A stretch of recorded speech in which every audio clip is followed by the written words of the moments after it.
Welcome, everyone, to another episode of Be Well with Dr. Michelle Greenwell. And I'm so excited today because we are talking about the Joy Calendar and we are talking about living towards what matters most. And I get another opportunity to chat with Laurin Wittig.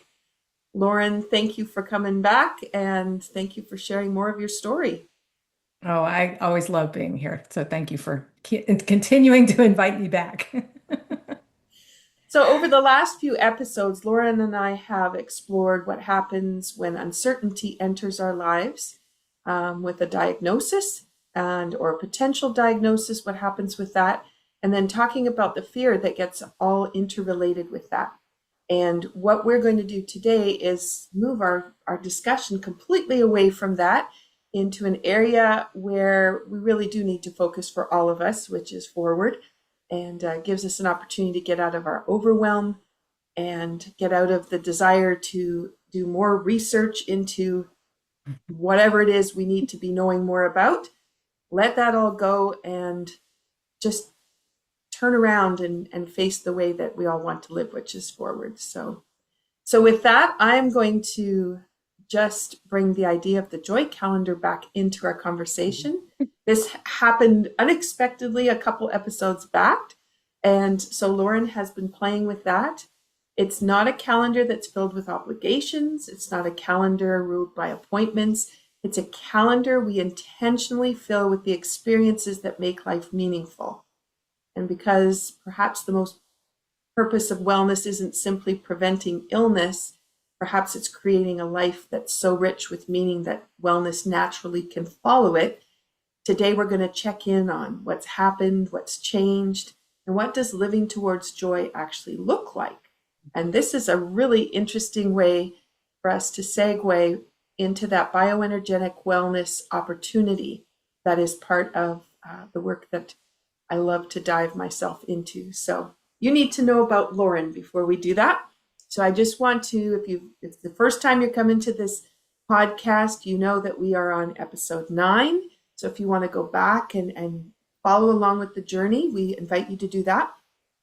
Laurin Wittig is an intuitive transformation mentor, an award-winning author, founder of Heartlight Wellness and the Heartlight Women's Circles, and the host of the Curiously Wise podcast. And with a background in epidemiology and decades of spiritual exploration, Laurin uniquely brings science, intuition, and lived wisdom into her pocket. And her willingness to openly share this journey of looking at what does it mean to have a precursor diagnosis to dementia allows us to look at the inspiration that people need in order to rethink what wellness truly means to them and how they can move forward. So, Laurin, welcome back. And I'm going to ask you, what did you put in your tea today? Oh, well, I took a cue from you because you gave me a hint. And I have matcha tea that also has lion's mane in it. My lion's mane is a fungus that's really good for your brain. So I have that every day. Not the tea necessarily, but that. And because of what you inspired in me from the way you described the tea you're going to be talking about in a minute, I added honey for a little sweetness. And I had some strawberries on hand and they were frozen. So I put them in my tea and I mushed them up to get that strawberry flavor infusing into it. So it's sort of a homemade mix. Homemade to match the conversation. I love it. I love it. Thank you for doing that. Yeah, Um, it's fun. that's so cool. And the reason that Laurin was doing that was there's a brand new matcha that we're releasing at the Cape Breton Tea Company, and so it's just been in production. And the title of this one is called "Fill Your Boots." And all of the matchas, we tried to use phrases around Cape Breton that people say that have been around for a long time. And "Fill Your Boots" just seemed like the perfect thing to go with strawberry. And in this blend, it's got moringa and then Canadian maple sugar. And so I love how you adopted. And so that's beautiful. The affirmation that we're going to bring to the table today for our discussion. So if you're sitting at home and you've got water beside you, you can infuse your water with these intentions. Or if you do have a tea that you've chosen, you can connect in with the herbs of the tea. And then we're going to bring in this intention so that while you're listening to our conversation, your body is able to relax, let go, and transform, and have a healing session while you listen.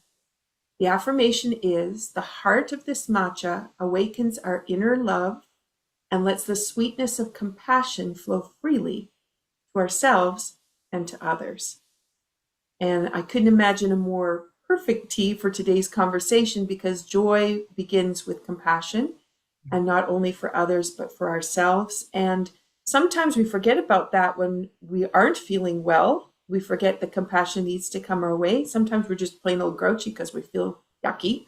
And also we're trying to navigate a lot of extra influences as appointments and sessions and treatments and all those kinds of things. It's really hard to come back and be compassionate and sit with ourselves and send the love back inside that we're trying to nurture from the outside. So let's explore a little bit of what's hidden inside this blend. And so both of us with the strawberries, spiritually, well, we all know strawberries are in the shape of a heart. And when you cut them in half, you can get these most amazing heart shapes. That reminds us that joy is meant to be experienced and not postponed. And this is an opportunity to reconnect with childlike wonder, gratitude, playfulness, and the sweetness already present in our lives. And strawberries will ask us, what if today is already enough? And so often we get to the end of the day and we didn't do enough.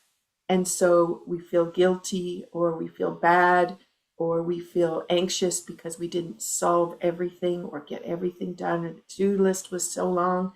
But what if today was already enough? I'm going to leave you with that.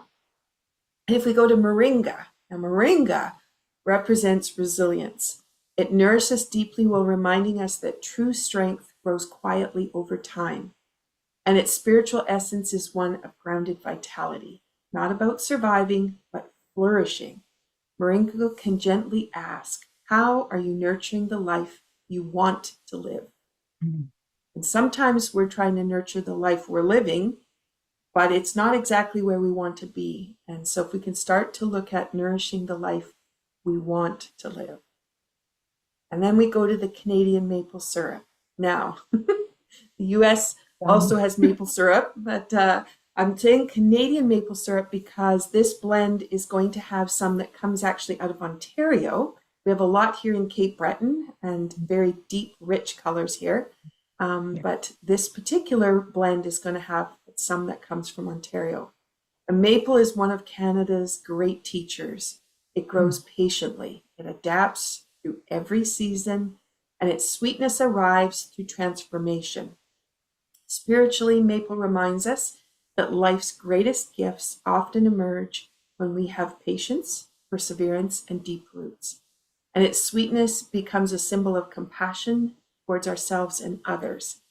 And for those that have witnessed what happens in a sugar shack, we have the beautiful juice of the tree, I guess I'll say it that way, which ends up going into a big pot, and it cooks for a very long time to get it down to that tiny little bit of maple syrup that we love and treasure. And so there's a lot of the tree that is given in order for us to have maple syrup. So I want to bring that forward. So now matcha. We both have matcha. This has long been treasured for its nutritional richness and its ability to create calm and alertness. Rich in antioxidants, chlorophyll, vitamins, minerals, and naturally occurring L-theanine, matcha supports focused attention while encouraging a relaxed state of awareness. And it becomes the perfect companion for presence. Rather than stimulating frantic activity, it invites an intentional energy, which we want to bring to the joy calendar. So with today's conversation, we'd like you to hold your cup, notice its warmth, take a slow breath, smell that aroma, let it go into the limbic system and the motor system. The heart of this matcha awakens my inner love and lets the sweetness of compassion flow freely to myself and others. Cheers, Laurin. Matcha.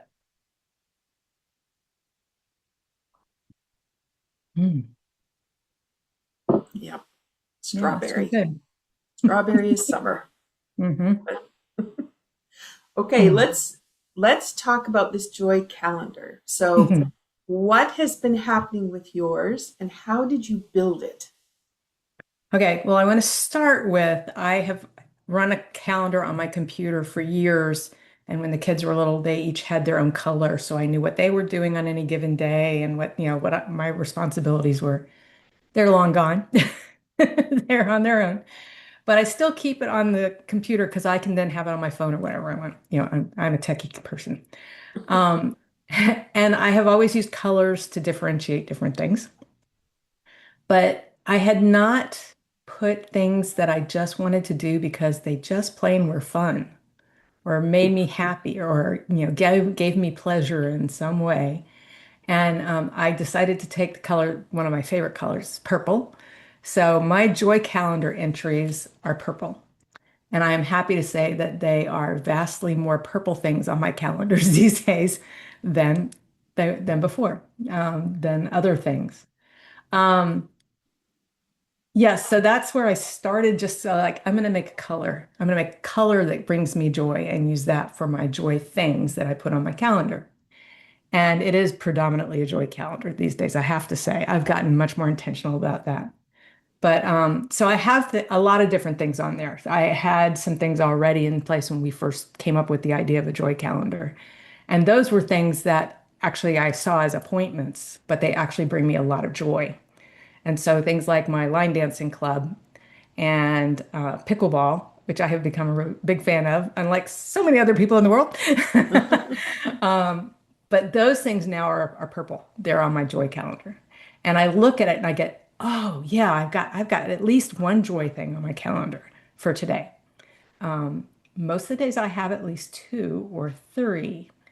And that's the more purple I see, the happier I get. But I also really like the empty spaces. And part of that is because I know I could add more joy there. I don't know what I'm going to do with it today, but I could add more joy there. So yeah, that's kind of where I started with it. I love that. I love that because we were commenting, my calendar, I don't have anything color coded on it, but the more blank spaces I have on my calendar that I haven't filled it up with all these appointments or meetings or things that have to happen, it's the space that I get to play in. And when I look at my calendar and I have maybe one appointment, then the whole rest of that white space is Mhm. mine. And Mhm. I love that. So that's the way I've kind of worked with mine. But I appreciate when you say now I can add more purple in there because I've got space to add Yeah, the extra pieces too. yeah, Yeah. yeah. And interesting that you moved your exercise, which you were doing because it was good for you. That's Mhm. how you got started with it. But you moved that over to the joy side. I moved almost all of it to the joy side. I have a Zumba class I take twice a week, and I like it, but I don't love it. And so it's still sort of in that category of I'm doing it because it's really good for me, Hmm. as opposed to I'm doing it because I really just have fun there.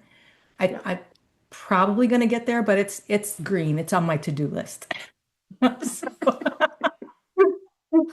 but and I was very discerning about that actually because I had done the pickleball and I'd done the line dancing. These are all regular weekly things. And I was like, well, I just should do Zumba too. And then I thought, that doesn't feel right.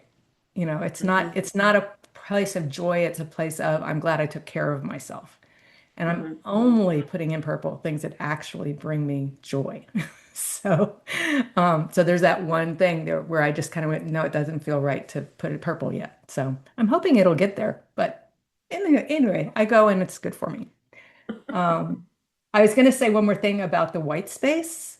Hmm. Um, One of the things that was really stressing me out about my calendar is having things, scheduled too close together. So I was always under a time limit and time Hmm. constraints. And I am being very careful when I do have to schedule something, like I have a dentist appointment on Monday, that I do not bump things up against it, that I Hmm. leave space around it, but I don't forfeit any joy stuff that I've done that day. Sometimes I can shift the time around for it if it's Hmm. just, me doing something for me and not a group thing.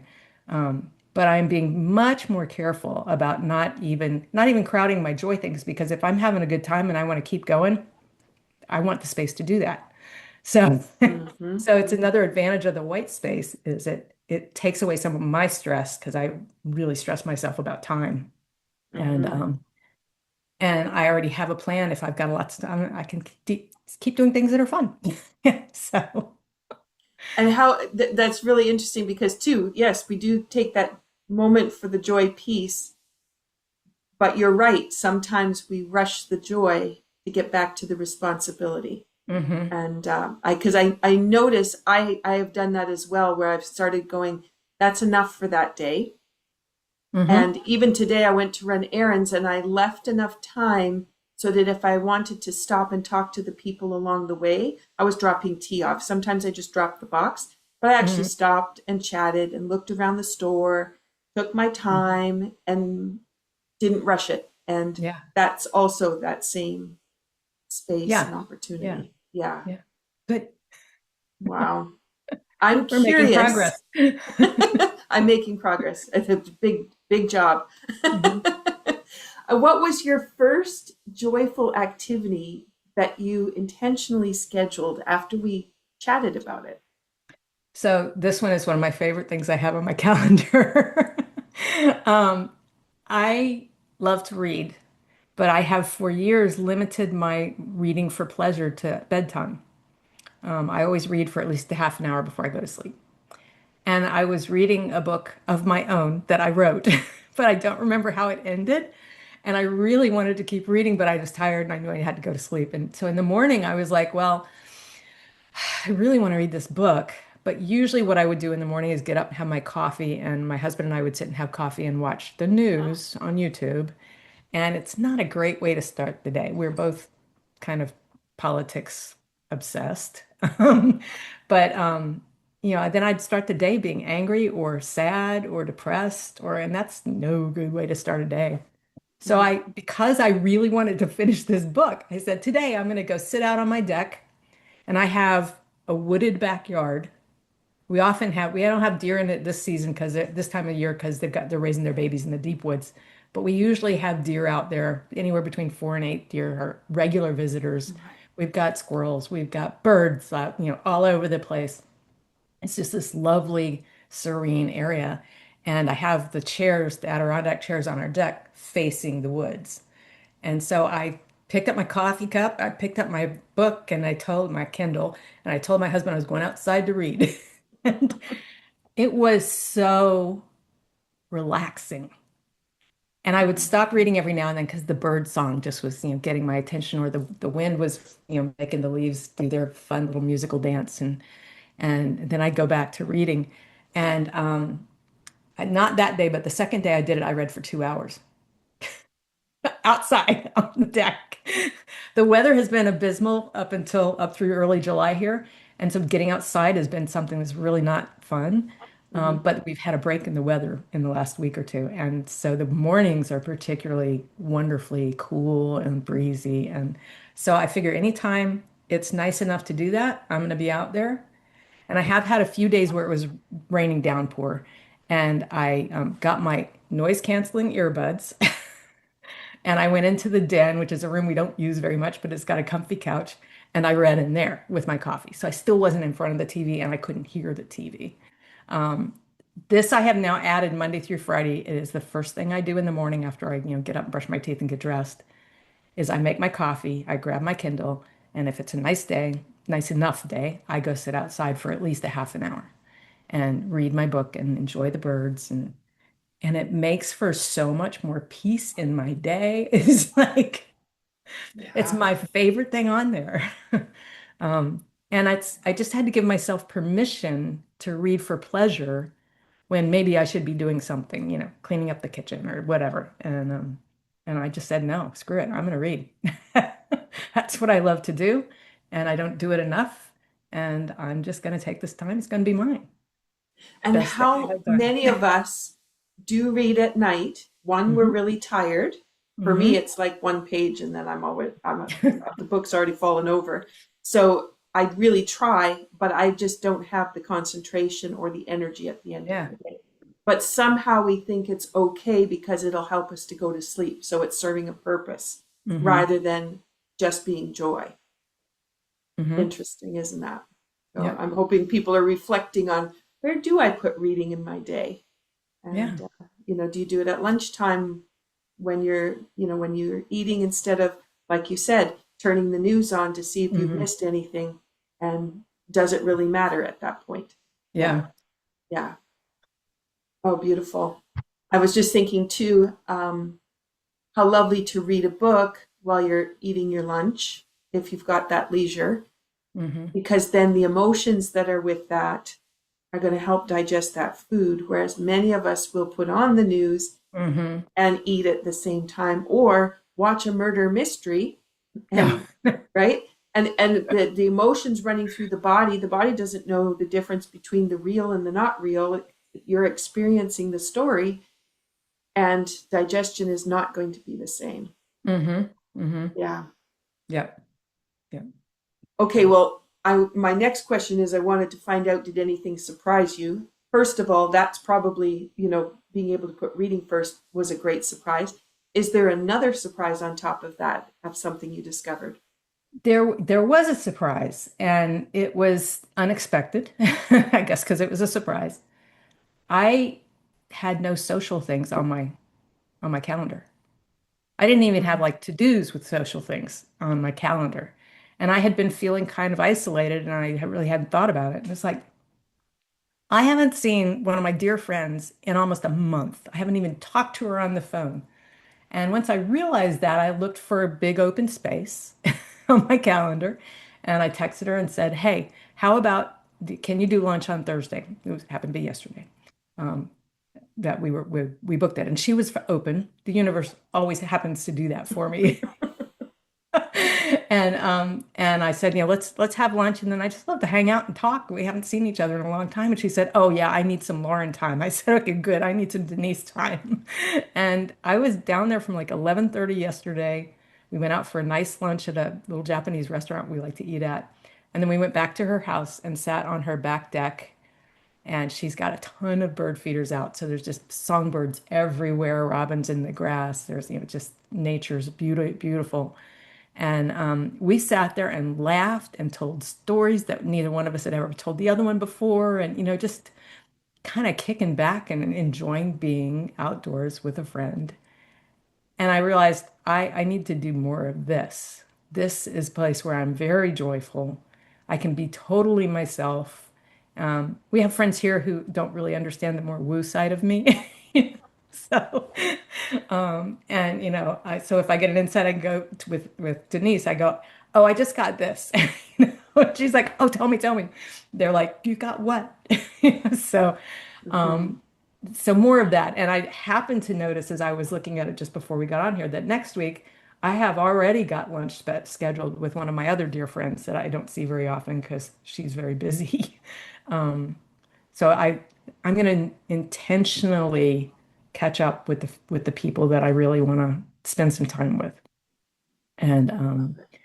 and it also showed me I have nothing set up to like regularly communicate with my children. They live on the other side of the country from me.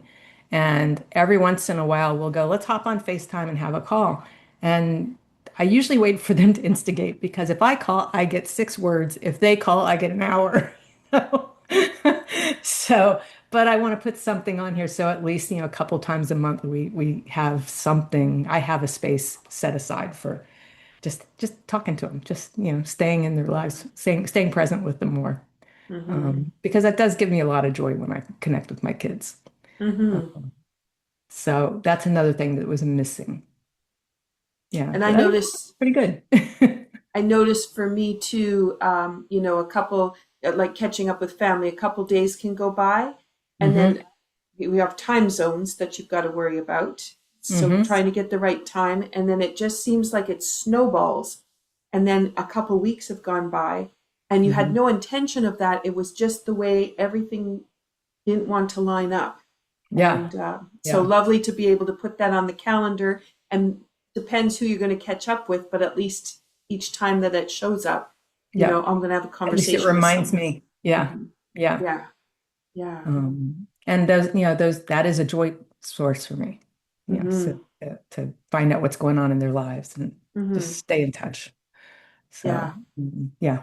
So that's one thing I'm going to add. I haven't done that yet because it really just occurred to me today. Mhm. Yeah, so Okay, so it's if you, important those were health. the things that you started to add onto the calendar. Mhm. What things have you noticed that have disappeared? A lot of the to-dos, because what I have in the past done is put the things I need to take care of that day, and it's like bang, bang, bang, bang, bang, bang. You have so many different things, and it's overwhelming. It's visually overwhelming. I get overwhelmed very quickly before I've ever done anything. And so I don't put those things. I'll have a little note, where I've got a few things that I need to make sure I get done, but they're off to the side. And if I miss them, it's not the end of the world, you know. Hmm. And I don't feel guilty because I didn't get done what I said I was going to do today on my calendar. Hmm. Um, so it's a way where I've just removed it from like on the calendar. It's like you should do this today. You got it on today. You should do it today. You did it at this time. You put it for 9 o'clock. Do it at 9. That voice inside. Hmm. Hmm. Um, so I've just kind of taken that off the computer and put it on my desk, or I'll add it to the grocery list, you know. And and that has taken some of the stress that I find with a calendar out of it too, because it's Hmm. not just constant to-dos. Hmm. Um, Yeah, so yeah. yeah. So Um, that's off, yeah. how did it feel to take um, what appointments were offering you and and finding that priority of joy? Did your idea of appointments change in how, when you have to do the appointment, is it different? Does it feel different now? Um, it's funny, but it does. And I don't think it's a direct change from, what we've been talking about so much as I have I just learned this yesterday about myself, literally. Um, I've been feeling a bit off energetically, and I had noticed that when my husband and I, hang out, we talk a lot, but I've been not really talking. I've been listening mostly, which is I am a listener. That's mostly what I do. But I was noticing I didn't have anything that I needed to bring up to talk about. It's kind of like, have I lost my intellect? Is there something I'm not curious about? Is it, what is going on? And then when I was with my friend yesterday, she was telling all these stories, and I was like, "Oh, that's so cool." And I was just mostly listening, and I really didn't have. I think I shared one or two stories, but but it just was not. There wasn't really any need to speak, I want to say. Mm-hmm. And so yesterday evening, I was thinking about the day because it was really wonderful. It was so much fun, and it was laid back. There was no "we got to be here at that time" kind of stuff. And I thought about, gosh, I was really quiet there too. And then I realized that my brain has gone quiet in a good way. That voice that we all have in there, it's Mm-hmm. been absent. And I didn't realize it until I stopped and thought, this is why I'm not chattering all the time because there's not a voice in there saying, you really should participate in this conversation, or you should ask about this, or you should, blah, blah, you should. It's just gone. And I think a lot of it is the way I start my days now.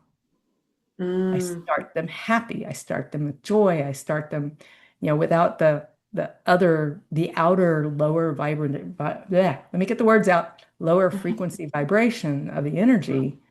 I'm not letting that in my being before my own energy gets settled. Um, and I think that's just really brought a lot of peace and quiet. Mm-hmm. But it's a good quiet. There's nothing wrong with me. It's a happy quiet, you know. And I think that has really made space for me to say no to things that I just don't really want to do. Mm-hmm. I did cancel a few unnecessary things on my list, on my calendar. Just was Mm-hmm. like, no, I really don't want to do that. And I'm just gonna beg off. Um, and it's making me a little more allowing me that peacefulness is allowing me to really measure, is this going to be something I enjoy or is it just a duty? And if it's just a duty, and if it were an elderly parent that needed my help, of course I would do that, but I don't have that anymore. So for, now duty is these, activities that I've been invited to, and I didn't want to say, well, I don't want to go spend that time with you.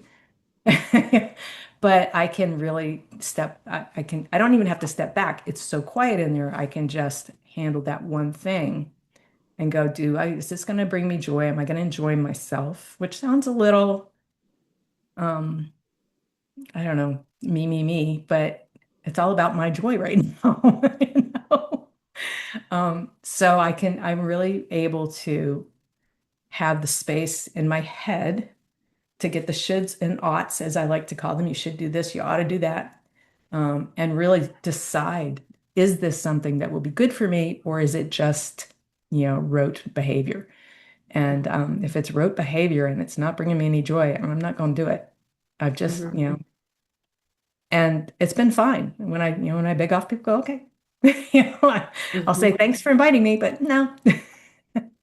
Um, And that hasn't, I've been an anxious pleaser most of my life. So just standing up for myself, not even standing it, just making the decision for myself about Mm-hmm. the the benefit of something to me. And Mm-hmm. yeah, that can be a little selfish sounding, but that's okay. I'm good with that. And sometimes we forget about that part about Yeah, when you bring the compassion and the love back to yourself, we forget about that piece. Yeah, yeah, exactly. Exactly. we do have that choice. Yeah, beautiful. All right, I want to bring us into a second section, which is um, if we look at when we're building calendars around responsibility, wellness begins when we build our lives around what will restore us and letting responsibilities fit around that. So you're describing that perfectly. Mhm. So if we look at in this next section about living towards something, um, then we want to just bring people around to a new idea. So um, when we first met to talk about facing dementia, your focus was centered around preventing dementia. Mhm. And today now you're just totally focused on living, which Yeah. is amazing. And as people are listening, I'm hoping they're hearing that piece and asking themselves, am I living? Or like you said, am I doing the rote stuff? Hmm. Um, so we're definitely hearing something different. The way you're expressing it is different. The people you're bringing into your life is different. Hmm. And you're finding that opportunity to move towards the joy, to be curious, to discover possibilities. Um, and I know you're feeling the shift of that. So now, as you're looking forward at the future, what excites you now as you think about that? Um, I think what excites me the most is exploring more ways to be joyful. What Mm-hmm. else is out there that's going to make me feel good, make me feel um, fulfilled in some way? Not necessarily there's a goal and I got to get there, but just like I've done something good for myself today. Um, I also know that when I'm doing good for myself, that energy spreads. So that makes me feel good. You know? But really what I'm living for is just living to have a good life now. I don't know how long I've got. None of us do. And I had dementia may or may not happen. I am doing everything I can to keep myself healthy and happy. Mm-hmm. Healthy and happy releases a lot of stress, you know? Mm-hmm. So my goal is as stress-free as possible to continue to explore because I do have a curious mind. I'm always wanting to learn something new, and to make choices that will expand that joy. I guess that's the best way I can Mm-hmm. express it. Mm-hmm. Mm-hmm. Well, So, and I'm thinking that for lots of people listening, uh, me included, we haven't thought that way, and we also haven't prioritized it that way mhm, either. mhm, And our working life sets us up to live a certain way, and we get wrapped up in that working life mentality. I'll say it that Yeah. way. Yeah. And so to think that it could be different, you're the lived example. Yes, it can be different. Yeah. How you Admittedly, approach it. I am retired. Yeah. So I have a lot more flexibility.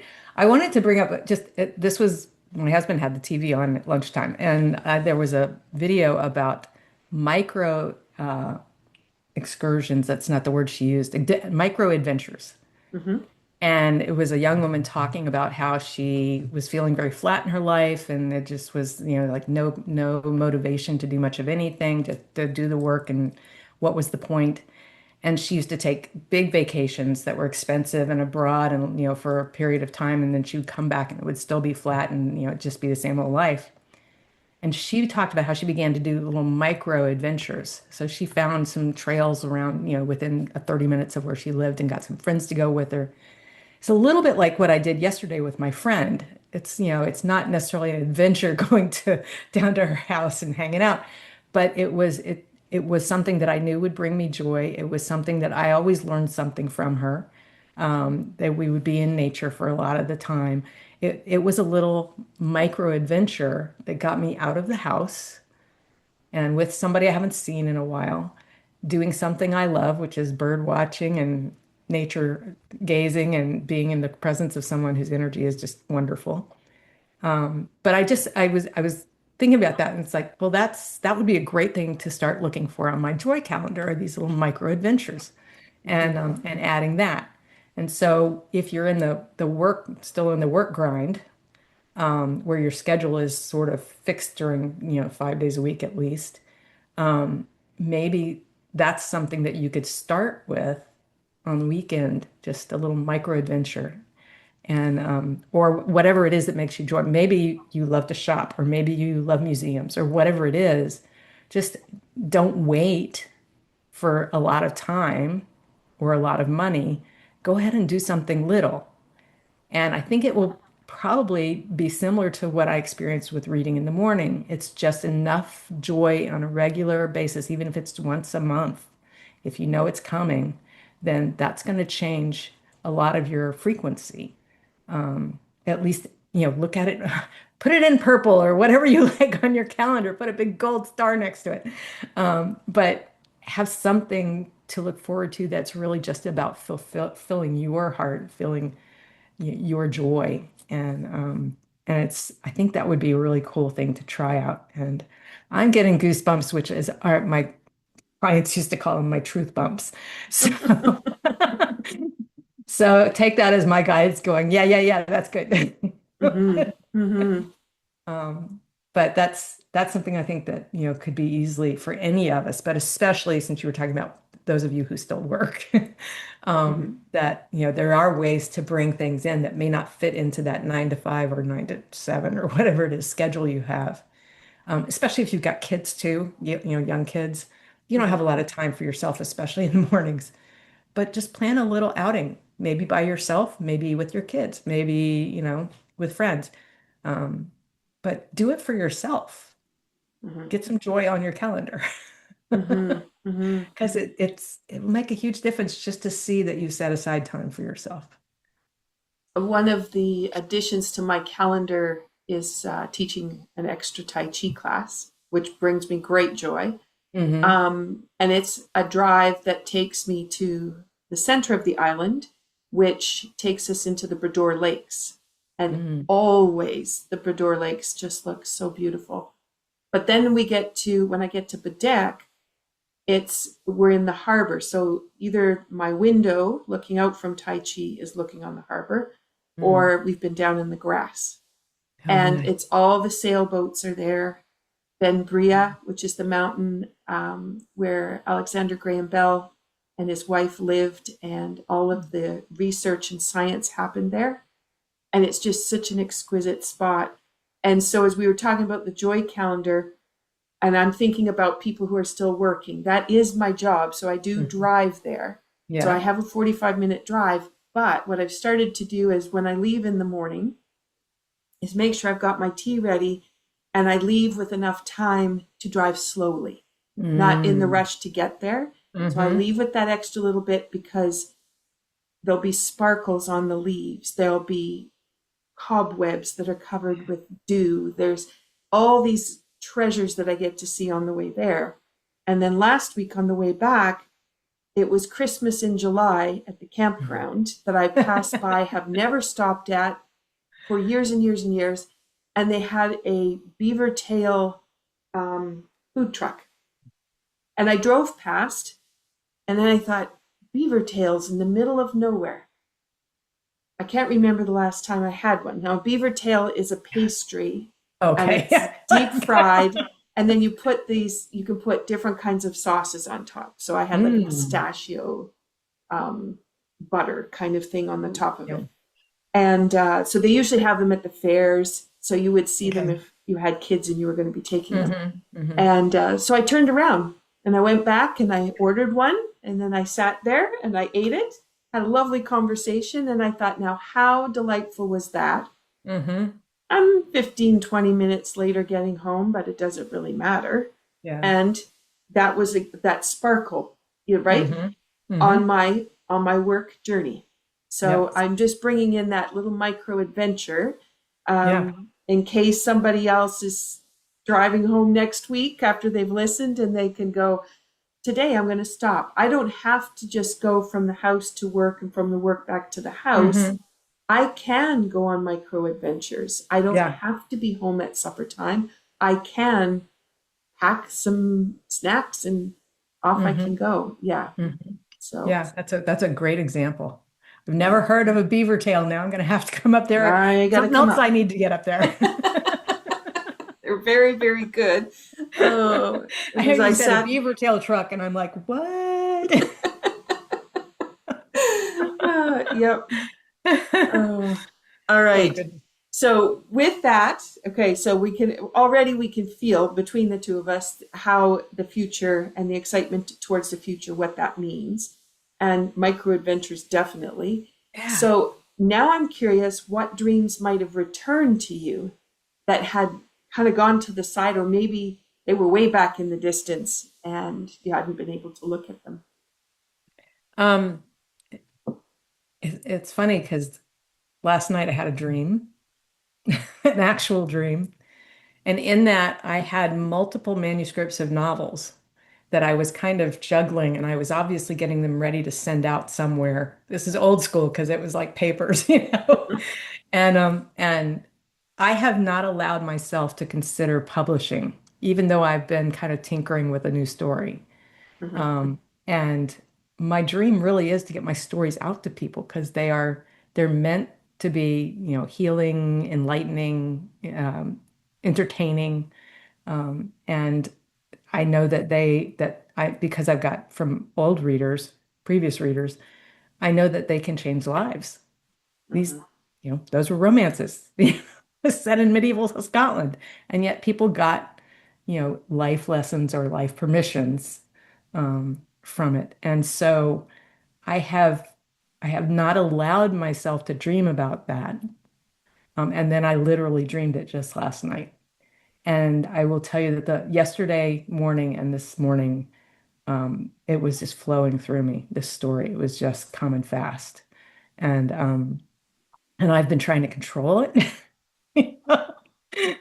No, I have to figure this out, figure that out, and then I just totally, I think it's part of the quiet in my brain. I totally got out of the way.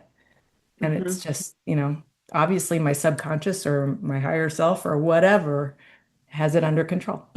mhm, So that's what I'm allowing myself to dream now is that not only just that 1 hour awake a day, 5 days a week with my writing group, but I mhm, can continue beyond that. And I did. I wrote for an hour and a half this morning instead of the hour. Then I had to, take care of a few other things. But so yeah, so that's an old dream that I am reigniting. And it came true before. My mother once said to me that anything I really put my mind to, I always made it happen. So I'm gonna do that again. How about wow. that? Uh, That's yeah. beautiful. That's beautiful. Um, I'm just in awe at all the reframing that happens. And you and I talked about recording this podcast 2 days ago. So just bringing that in. And I just, for people that are listening, we work within a formula of goal setting and intention setting, and we live that way. So it's just a part of our everyday. And so if you're listening to this for the first time, what happens is as soon as you get that inkling of that next piece, everything just starts to change. And so you and I talked about what is the next topic for the podcast. I put the script together with the ideas that I have, and you're manifesting those answers and those pieces instantly, which is so cool for people that if you haven't been living with this formula within your life, when it happens, then it's ease and it's joy Yeah. Yeah. that comes out of it. Yeah. Yeah, it's so Yeah. cool. Sometimes we just got to get out of our way to have the joy come in. Man, oh man, yeah. Okay, so now the question I have is, what do you want your life to feel like now? Is there a change, or do you think you've gotten to that feeling? I think I'm on my way there. I think I'm still the fears, the what ifs still pop up from time to time. That's normal. Mhm. Um, but they don't last anymore. So that's good. Um, what I want is ease.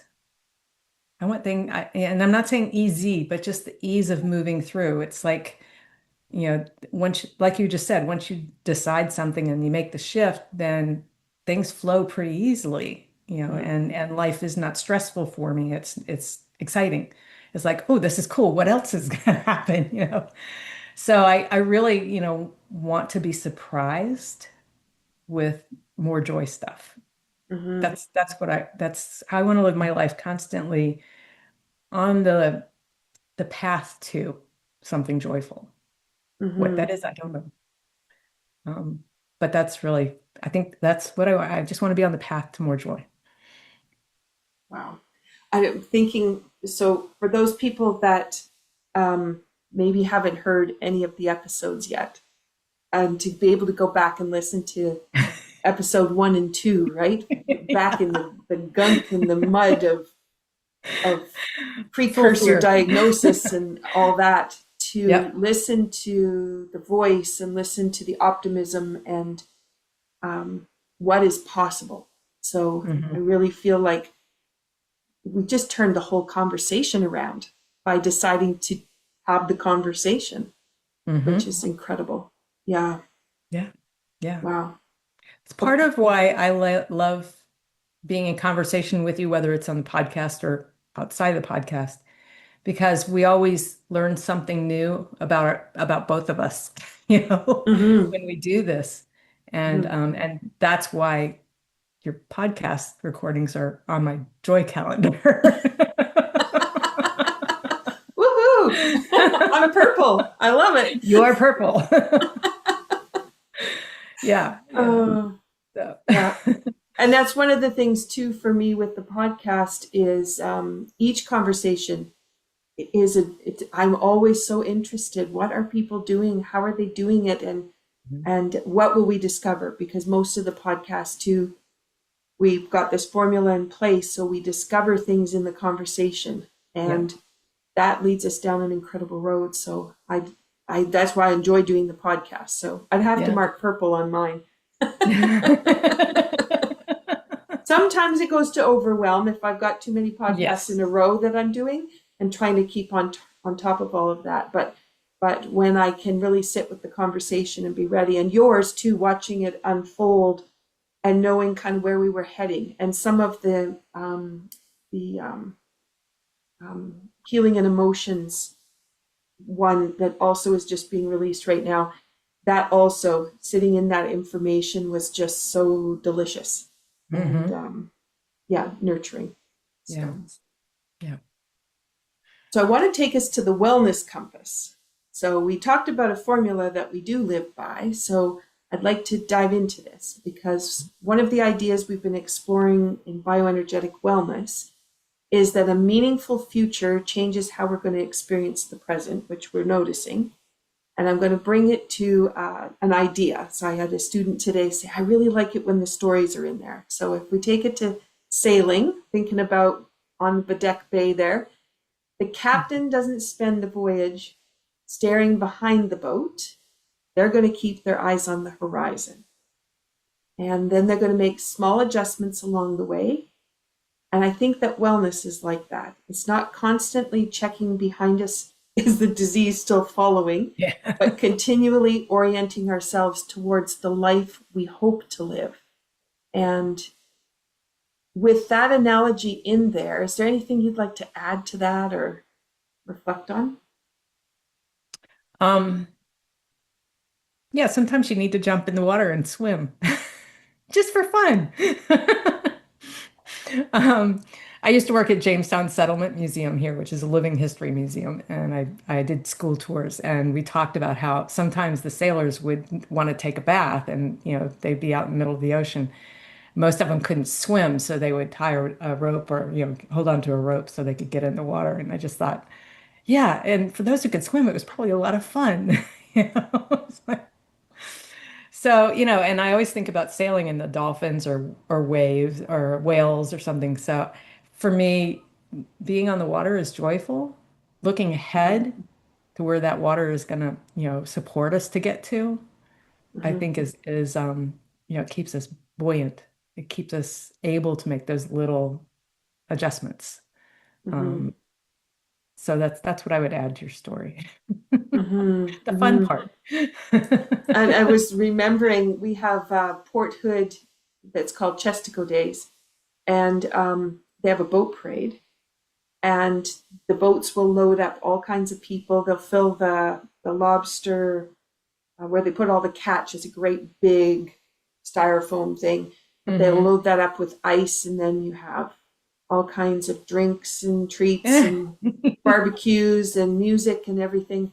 But the one day, it was an absolutely stunning day, and we went over towards Port Hood Island, and the boats were all kind of stopped in the harbor, and we're on the boat, but it gets hot, and so I was like, I've got to get off the boat. It's a big fishing boat, so I jumped in the water, not thinking how I was going to get back on the boat, but I jumped off and did some swimming and went over to a boat where I didn't know anybody, and they offered me a beverage, and I thought, how cool is this? I'm sitting in the ocean in the middle of nowhere, and I've got all these people, and we're all celebrating, and it was just so beautiful. Hmm. I did have to get back into the fishing boat. That was another story. But I also remember diving in rather Hmm. than saying, no, I don't want to get wet. No, it'll be too much for whatever. And all the reasons why I shouldn't jump in the water, I just jumped in the water. And I'm like, Hmm. I'll deal with the rest. But it was Hmm. so delightful while I was there. Yeah. So, Yeah. yeah, yeah. Um, okay, as we look then at bioenergetic wellness formula, goals and intentions, is there something in your future that has become clearer? That's a really good question. Um, it does feel brighter. It feels like I almost see it more lit up than it was. It was, sort of gloomy before. And I Mm-hmm. feel like it's sort of expanded, feels a lot brighter. Um, it feels a lot more hopeful. Mm-hmm. I don't see anything specific, but it just feels like there's going to be easy sailing, I want to say, to go with our metaphor here. Easy sailing going forward, that it's all going to be okay. Mm-hmm. And I'm just gonna live life one joy point to the next. Yeah, I think from my dream, I'm likely to have more books come out, and that's always fun and joyful. Mm-hmm. Um, Once they're out, the getting them out is not always fun, but you get there. Um, and just knowing that that also is reconnecting me to my writing community and to my reader community is joyful to me. Mm-hmm. Um, and so I see a lot of joy in the future. I am connecting it a lot to really immersing myself in writing again. It brings me so much I mean, the my energy expands crazy when I write. It's just such a joyful thing to do. And even when it's not going well, it's still my brain's going, oh, this is cool. What else could we do? What do they need to do next? How can I have, it's like, how do I Mm-hmm. describe this thing? There's always something to, to fiddle with and play with. And just the act of writing is just a joy to me. It's Mm-hmm. I don't know that I've ever known what my purpose was, but I think my purpose really is to be a writer, Mm-hmm. and a storyteller, because Mm-hmm. that's basically how I taught. It's how I coached some of my clients along the way with this through story. Mm-hmm. And so I think I'm just really stepping into it full force now, Mm-hmm. where I haven't allowed myself to in the last 10 years. So Mm. And so that yeah, brings that what has come back. Yeah. yeah, yeah, Yeah. yeah, yeah, That a lot of joy there. reframing. We just don't realize how valuable the reframing is and No, we don't. what we can't see on the other side of that bubble we've created. And it might be a really nice bubble, but Hmm. we don't know how good it can be on the other side of that bubble Right, that we just right. can't see. Yeah. Yeah, yeah. That's where I think that quiet is really good because it shut up all those. You don't want to go through publishing again. That was a pain in the butt, you know. But it was so much fun to have a book come out, you know. Yeah. Yeah. But yeah, so I do think the quiet that I have found is really benefited me being able to open up to what the Mhm. possibilities are, Mhm. um, and stop beating myself up. Oh, okay. So what I want to do now is I want to walk people through the formula because I don't want to just tease them, and because I mean, learning this changed my life. I didn't realize I was working with a formula. It's only been since I worked on my doctorate that I discovered that. But once I started working in this industry, then it just became the way of living, like I said. And Hmm. you live the same way. Um, so let's go through it. So when we first met, you had a goal. The goal was to well, first met to talk about facing dementia. Hmm. Let's talk about that. Yeah. So your goal was to be able to figure out how to live with um, the information of it being a precursor.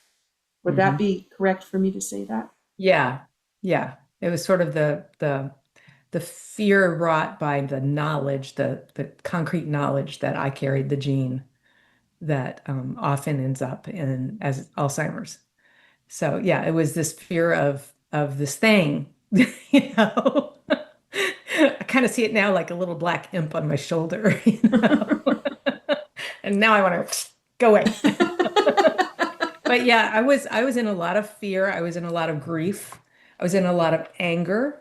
I blamed my mom because it's her line that it comes down through, you know? Mm-hmm. And she had dementia as well. And I was really fearful for my family because my watching my mom go down, it was just awful, horrible, gross. Mm-hmm. She was a narcissist. It did not make for a good time at all. Um, and I would try to talk myself through that. I'm not my mother, blah, blah, blah. Um, but there was a lot of fear, not even really so much for myself as for what I would do to my family Mm-hmm. if it happened. Mm-hmm. I think I have finally gotten over that fear. I mean, that was the biggest one for me for a long time. Mm-hmm. So it's just been really nice to come out of that black fog that I was in.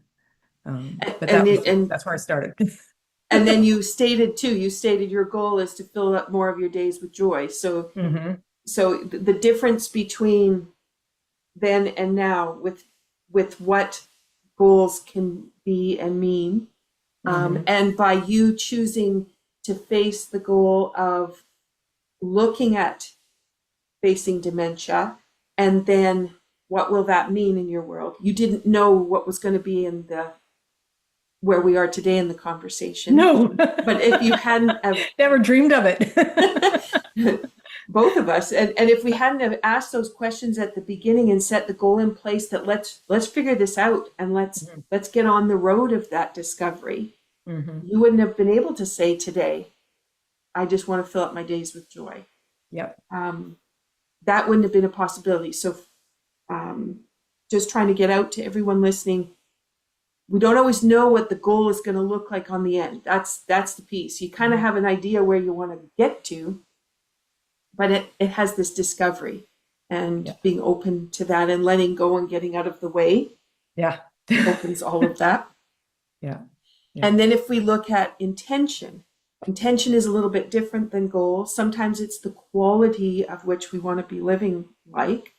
Mhm. And what your intention was back at the first deep dive into discovery, um, how would you compare that to what your intention is now?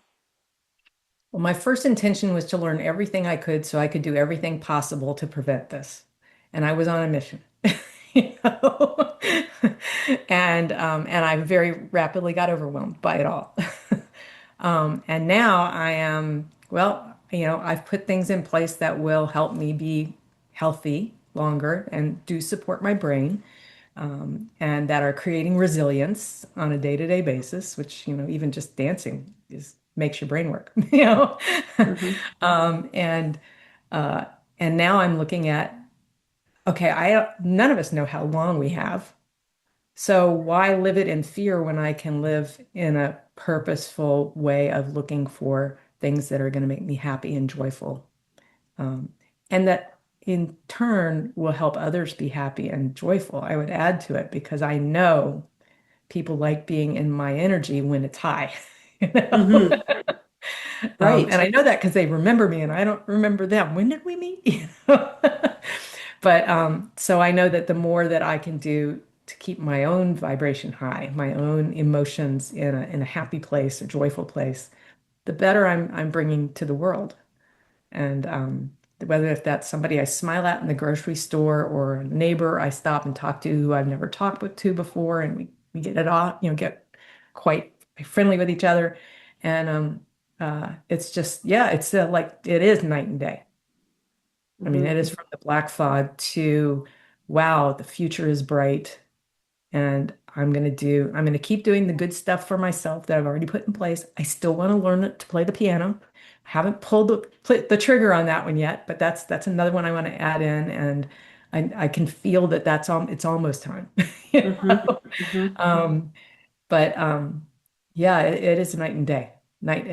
And we've been doing this for, I don't know, how Almost a many, year. almost a year. Yeah. So Yeah. it's been a journey, and I won't lie, there are sometimes I slide backwards into the darkness a little bit, Mm-hmm, but less and less. And when I feel that, I tend to be more proactive mm-hmm, about doing something to lift me out of that. mm-hmm. Um, and that's probably the healthiest thing I'm doing for myself right now is I don't feel great. What do I want to do to make myself feel better? You know? I Sometimes love it's that. chocolate. Sometimes it is chocolate. I love that because I was going to ask you, because the next part of the formula is awareness, and you just identified it. I know right away when things are not going well, and my mind has changed, how I feel has changed. I don't have Mhm. the vibrancy I want. And then the next part I would ask you is what actions naturally followed, and you already said I go out and my joy calendar is full, so Mhm. I'm pulling all those pieces in and I'm making everything happen for me. Yeah. Yeah. I appreciate so much. The next part is who has become part of your community, and you so beautifully shared how you're adding all of those friends back in, and you're Yeah. adding the family back in to the conversations and making sure that you're being completely present and aware with each of them, which is Hmm. beautiful. Hmm. Yeah. And then my last question would be, how has your intuition changed? And you answered that beautifully as well. Like you'd see how the whole formula just kind of it's just an all-encompassed piece, and Yeah. you are living it, which is so incredible. Yeah. I guess it just comes naturally to me. I don't know. Well, it does now. If we went back and Yeah. listened to episode 1, not Yeah. so much then. Not so much. No. Yeah. Even It's though it was present because you were already living that way, but you didn't know how to turn it into forward yeah. future looking. You Yeah. knew how to support yourself in that moment, but you Right. just didn't know how to turn it around so that you could start to see with what you described was the hope and the brightness Mhm. and the lightness of being. Yeah. Yeah. Yeah. Yeah. No, I couldn't see that ever happening in the early days of this. It was always going to be doom and gloom, and fear, a lot of fear. Yeah. But yeah, I am remarkably calm and peaceful and like I said, I just realized that yesterday. You know, sometimes it takes me a while to turn inward and go, wait, what's going on? Um, so I would say to anybody, whatever journey you're on that is hard, then don't beat yourself up if it takes a while. Hmm. Um, and I happen to be someone who is very introspective, and I have many friends who are energy workers, and I haven't done it by myself. These conversations have been very healing for me too, because they help me Hmm. understand myself. Hmm. So having a good friend who will listen and reflect back to you what you're saying is wonderful. Um, Hmm. and yeah, so you're definitely someone who's been very active in my community on this journey, this part of my journeys. So Hmm. I appreciate that so much. Hmm. It's my pleasure. Um, the reflection piece, I think, is just so important. I think sometimes people just kind of block Mhm. that part, and I think, um, like you said, knowing who you wanted to work with to work on the energy aspects, because that's how we Mhm. started the Mhm. conversations too, was the energy work that you were going to do, Yeah. rather than just following what the medical model and yes, eat better, yes, get your rest, Mhm. yes, Yes, move your body. do all the things that keep your body healthy. Yeah. But you also said, I'm going to go and find the energetic tools which will transport the energetic side of me. Yep. And that's the awareness that you're actually identifying too, is you realize, people would say, well, yes, I'm feeling more tired or lethargy, or my emotions are getting the best of me, or my mind's doing the monkey thoughts, Mhm. those constructs. But you actually are actually really aware of energetically what happens with those frequencies, everything going up and being strong, or they start to diminish. Mhm. And so that extra little bit and the reflective opportunity to look at that, um, allows us to parallel with the medical model Yeah. in what we need to be well, but then it allows us the opportunity to be expressive of who we need to be in Yeah. order to live well. Yeah. And I have continued to do that part of it too. I don't know that we've talked about it, but I still about once a month I get a session with one or the other of my friends that does this for me. Mhm. And inevitably something comes up that is still kind of holding on to that little black imp. And so we've been clearing more and more of it as we go along. And that's been a big help too. Um, Mhm. so I love the energetic healing modalities. They're very gentle generally, and they get at things that the medical model just doesn't. Mhm. Um, so yeah, and I love that kind of work anyway. I did that work for a long time. Yeah. So yeah, so that's still something, that's still a thread that's, coming in just as I'm still working with my functional med doc to make sure my body's, good and healthy, my gut's working properly and that kind of thing. Mhm. So it takes a village. I just have a really interesting village. Yeah. Yeah. Well, and the conversations, because they can Mhm. be in so many directions. Yep. Yeah. Conversations, absolutely, yeah. Yeah. So. Wow. All right. So that brings us around to, in these episodes, we've also tried to offer different tools, experiences for people so they could go away with something. So today I wanted to just close with a little bit of a closing reflection. Are you okay if we leave the conversation where in the Yeah. delight that we've given it today, Yes. In the joy. in the joy. The joy, I'm like, I've got to go fill that calendar more. Uh-huh.